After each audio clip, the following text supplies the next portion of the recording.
Oh, sweet God, my Christ. If I never hear the name Joe Rogan again, ever, I will rejoice in the Lord. Been doing a lot of stories about Joe Rogan lately because, frankly, it gets a lot of clickety-clacks, and I am nothing if not a slave to what YouTube tells me to do. Yes, sir. I say, yes, sir, YouTube. Talking so much about Joe Rogan is a little ironic. No one watches Joe Rogan, okay? Joe Rogan is what we call background noise. At least it should be, okay? Again, this is what I claim. I claim that if you sit down to watch Joe Rogan, you're like, time for Joe, time for class. You're not even in the studio like Jordy, but you're still wearing a tuxedo. A new JRE dropped. Time to get dressed up. I'm in a 3-piece suit to sit on my stiff IKEA couch to watch Joe. Neil Young, famous musician, has issued an ultimatum. He sent a letter to his management saying that he wants Spotify to either remove Joe Rogan or take all of his music offline. Now, the letter apparently has since been deleted, and Neil Young is still currently on Spotify, so it seems like this was all bluster, all bark and no bite.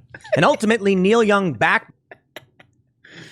You should have just gave it a couple days, buddy, before prancing around, before marching around like this. I have right here Spotify. I just Google searched it. It's 235 million views on Heart of Gold. Harvest Moon's got 162. Hey, dude, this guy's got some Rockin' in the Free World. Love that song. You go in the middle of the woods. This dude's got some great music. It's a fact. But he's still up on Spotify. All bark and no bite. Maybe his whole plan was just to get some attention. But here's what worries me, and here's why it's important. Certainly he defended free speech then, but now he does not. Why? He thought he had the power. And he could bully the system and try. He said, I'm big enough. I want Rogan removed. And when it didn't work, he said, okay, please don't ban me. He actually didn't want his music. He actually didn't want his music removed. He wants his music on Spotify. He wants it there because he knows that's the place to get your music listened to. Now he tried. Where did Neil Young go after that? You go in the middle of the woods. What's this say? Spotify removes Neil Young's music after falling out over Joe Rogan. And Neil Young is still currently on Spotify, so it seems like this was all bluster, all bark and no bite. This is what I love about Tim Pool, is that this is a guy who is always predicting stuff. He's like, Trump's going to win in a landslide this election. And then he's like, the election count's going to get overturned. And and there's going to be a civil war. He's been saying this for like 3 years. There's going to be a civil war. It's right around the corner. He gets everything wrong, but then just keeps making predictions. Young announced the intention to pull his music in a since deleted open letter to his management team and label. I'm doing this because Spotify is spreading fake information about vaccines, potentially causing death to those who believe the disinformation being spread by them. I mean, them's facts. I mean, them's is facts. Okay. However, we need to keep it a little bit real, all right? One of my favorite books ever, one of the best rock and roll books ever written, is called Mansion on the Hill. Any rock and roll heads out there are going to know about this, all right? Neil Young, Bob Dylan, all these kind of counterculture guys from that era. What the book is about is there's always been this tension of them making a lot of money, but maintaining a working person's, fighting the system counterculturist image and narrative. I don't think that this is going to hurt Neil Young. Don't think that this is going to hurt old Neil too much. God, think Neil's going to be fine. I can't get the $10 check for every million plays. I get $10. I don't need it anymore. Do not let these charlatans like Neil Young trick you. He has only ever been about appeasing his tribe, the cult, the establishment, and once they gain power, they will wield it, and they will wield it with malicious intent. Don't forget to like this video, subscribe to this channel, share the show with your friends. Let's expose the charlatans. From Rolling Stone, Neil Young demands Spotify remove his music over false information about vaccines. I'll tell you what I would do. If I was at Spotify and I had just spent $100 million on Joe Rogan's podcast for the exclusive broadcast rights, and homeboy comes to me and says, take my music down, I would say, No problemo. You go in the middle of the woods. And then what? No, please don't remove my music. I want to be relevant. No, sorry, buddy. You made the request, and I am happy to oblige. Keep that little smug. Keep that little smug. You know, while I was looking around at these Tim Pool videos, I found this one. Because remember, he's like really pissed off at Neil Young. I gotta call Neil out on his bullcrap. This is from 2020. Necessarily, it does seem like the left is gaining way more ground, censoring speech, banning books and movies, etc. But the reality is... So Tim's super worried about this. You know, the left, these people, the left, they are the strongest people, and they are crushing everything. They have all the power, especially in the United States. Strong leftist movement.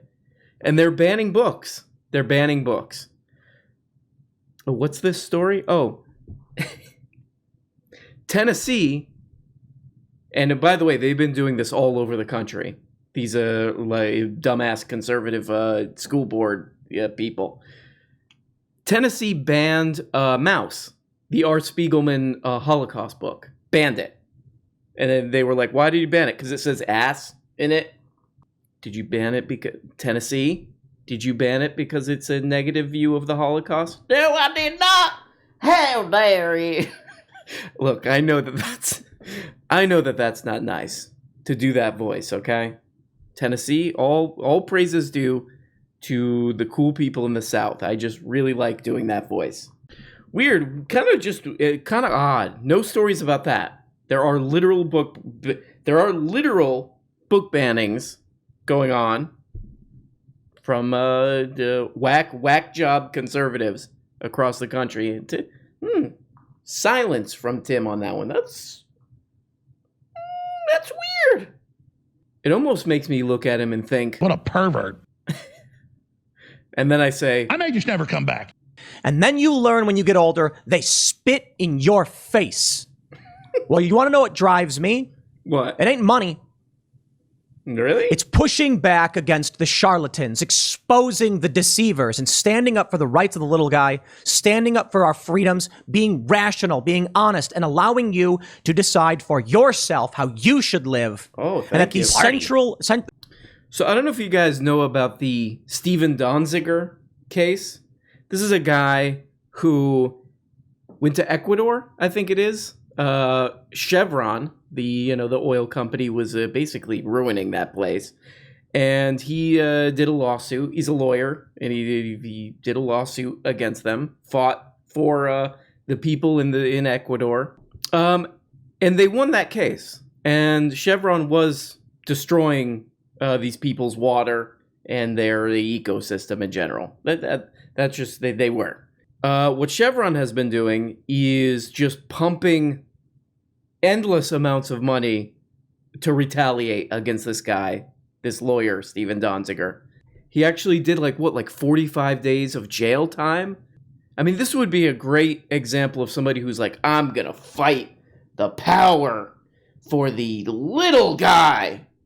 Weird. I searched. Maybe if somebody can find Tim Pool talking about that one, because that would be an easy one. That's a major one. But weirdly, it's only lefty channels or Democracy Now, or I think PBS did a story on it too. But so for some reason he gets all the right wing stories, but he missed that one. But he's fighting. He's fighting for the little guy, Trump, I guess. Or the police. When there's protests. The police, so he's for the little guy, the police, Trump. You see, anyone can abuse authority. I actually like the protest music. I hate the wars. I like the idea of people standing up to the machine and saying no. You gotta love this guy. He is the funniest man on YouTube. Unintentionally, the funniest man on YouTube. He's like, I love people who stand up against the machine. I like people who rage against it. I like people who come with it now. I like people who are renegades of funk. I like people who lovin' is what they got. I like people who are, after all, are my Wonderwall. Tim, the camera's not connected. I know. So I love people who stand up against the machine. But I hate this guy who said, I don't want to be a part of this monopolistic tech company that's promoting vaccine misinformation. With an estimated 11 million listeners per episode, JRE, which is hosted exclusively on Spotify, is the world's largest podcast and has tremendous influence. Spotify has a responsibility to mitigate the spread of Sounds kind of like the machine, right, Tim? Come with it now. Party. Come with it now. Party. This Tom Morello figured out a new guitar effect. Party. Oh, wow, Tom, great job. Neil Young demands Spotify remove his music over false information about vaccines. I'll tell you what I would do. If I was at Spotify and I had just spent $100 million on Joe Rogan's podcast for the exclusive broadcast rights, and homeboy comes to me and says, take my music down, I would say, no problemo. And then what? Party. No, please don't remove my music. I want to be relevant. No, sorry, buddy. You made the request. Hell yeah, hell. This is the, big tech is out of control guy who's sitting here fantasizing about being big tech and telling a Neil Young to go F himself. Hell yeah. Hell yeah. Tim Pool raging against the machine. Bulls on parade! This photo of old Neil Young, 15 protest song. Remember Ohio? You know that song about the Kent State Massacre? The shooting that took place May 4th, 1970. Man. Party. 52 years ago. I remember listening to this song. I remember being young and reading about the Kent State Massacre and wondering how this could have happened. How the National Guard could have opened fire. And I said, it's good that people like Neil Young, Crosby, Stills, and Nash as well, they wrote this song in protest. Oh, I love that. Tim Pool's like, how could they send the National Guard out there to do this? This civil unrest. And they sent the National Guard. Over the past several months, we have seen an escalation of the violence in these riots. And Donald Trump has repeatedly offered federal assistance and asked these governors to deploy National Guard. Party. But they kept saying no. That's one of probably like 500,000 videos of him we gotta bring in the National Guard. Now the media is using it to claim the protests are not increasing COVID. This is why I believe we are headed on it's a one-way track, man. It's a one-way track. Party. Will there be a civil war? Honestly, I don't want to make a hard yes prediction, but I'm hearing from so many people that yes, we're on that track. Now, some people... I would love to know who those people are, but this was 2020. Still no civil war. Still no civil war. I'm a little bit pissed off at Tim. I'm going to be straight up because I bought a Civil War reenactment costume outfit, and it is just sitting there. Okay, I paid $200 for this thing on eBay, and it was a waste, I'm starting to think. So if this Civil War doesn't start brewing, if it doesn't start popping off, as I say, I think I might have to do legal action against Tim Pool, frankly, and I don't want to do that because I really like him. But Spotify paid a lot of money for this. They're not going to walk away from Joe Rogan. If they ban Joe will laugh, take his $100 million, and then go back to YouTube or Apple. These other platforms can try and ban him as well, and Joe can just launch on his own website or using Rumble. You cannot stop Joe Rogan. He is one of the most famous people in the world. I think that's a really good message. As long as you're very popular, and you're making a lot of money, then that makes whatever you say okay. Telling a bunch of young people, blatantly false information about something that could put them in not just their health danger, but, public health danger. As long as you get those clicks and making that and doing this, that's what's important. And you can't stop him. You can't stop him. Well, guys, we're going to keep it short because my brain cells are rapidly dissolving from this grep. One last note. I co-wrote and acted in a funny little short film that I'm going to put a link to below. Please go watch it. And thank you. You're a moron. And that is my own sperm. Bye-bye.